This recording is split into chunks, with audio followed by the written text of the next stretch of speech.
প্রিয় দর্শক, আসসালামু আলাইকুম। নয়াদিগন্তের টপ নিউজে আপনাদের স্বাগত জানাচ্ছি, আমি মিজান ফারাবি। আজকের টপ নিউজের শিরোনাম, বিচার বিভাগকে নিপীড়নের হাতিয়ার বানান হাসিনা, ট্রাইব্যুনালে মাহমুদুর রহমানের জবানবন্দি। এবার জেনে নেওয়া যাক বিস্তারিত। মানবতা বিরোধী অপরাধের মামলায় সাক্ষ্য দিতে গিয়ে শেখ হাসিনার শাসনামলের বিচার বিভাগে ভয়াবহ রাজনৈতিক হস্তক্ষেপ ও নিপীড়নের চিত্র তুলে ধরেছেন সাংবাদিক ও কলামিস্ট মাহমুদুর রহমান। তিনি অভিযোগ করেন, শেখ হাসিনার রাষ্ট্র ক্ষমতা ধরে রাখতে বিচার বিভাগকে পুরোপুরি নিয়ন্ত্রণে নিয়ে বিরোধী রাজনৈতিক দল ও ভিন্নমত দমনের নির্মম অস্ত্র হিসেবে ব্যবহার করেছেন। গত সোমবার আন্তর্জাতিক অপরাধ ট্রাইব্যুনাল 1-এ 46 নম্বর সাক্ষী হিসেবে হাজির হয়ে এ জবানবন্দি দেন মাহমুদুর রহমান। বিচারপতি মোহাম্মদ গোলাম মর্তুজা মজুমদারের নেতৃত্বে 3 সদস্যের বেঞ্চ তার সাক্ষ্য গ্রহণ করেন।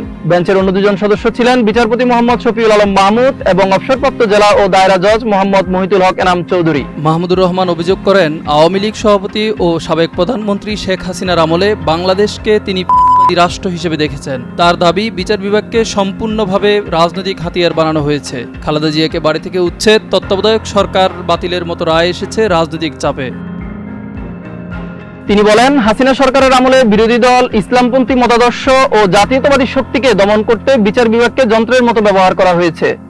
নিরপেক্ষ তদন্তের নামে প্রশাসন চালিয়ে বিচারিক প্রক্রিয়া নিয়ন্ত্রণ করে ন্যায় বিচার পুরোপুরি ধ্বংস করা হয়েছে। মাহমুদুর রহমান বলেন, 2008 সালের জাতীয় নির্বাচন ছিল আগেই সাজানো নাটক। সেনাপ্রধান মইনুল আহমেদ ও ভারতের তৎকালীন পররাষ্ট্রমন্ত্রী প্রণব মুখার্জির বৈঠকের মাধ্যমে নির্বাচন ফল নির্ধারিত হয়েছিল।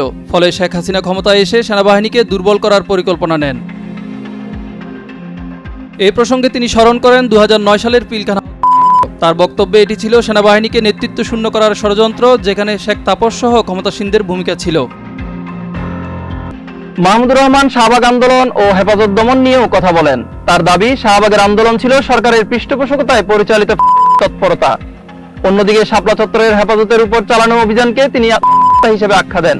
এছাড়া ট্রাইব্যুনালের বিচারপতি নিজামুল হকের স্কাইপ কেলেঙ্কারি উল্লেখ করে তিনি বলেন, এ থেকেই প্রমাণিত হয় আন্তর্জাতিক অপরাধ ট্রাইব্যুনাল ছিল একটি রাজনৈতিক প্রহসন।